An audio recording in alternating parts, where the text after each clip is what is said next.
Why does my car's oil pressure light flash while I'm driving? Welcome to Mercie J, where compassion and craftsmanship come together. I'm Rick Smith. Now, first of all, I want to make sure that we're talking about the correct light. There's a light that looks like a little Genie oil can or a Genie lamp that you would rub. That's your oil pressure light.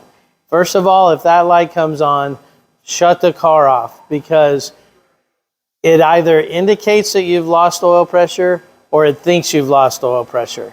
And oil pressure is like if you lose blood pressure. You aren't going to live very long, and neither is your engine. So if that light's on, it thinks that you do not have oil pressure, or if it's flashing, the same thing. Now, sometimes it's an electrical problem and the light's not accurate.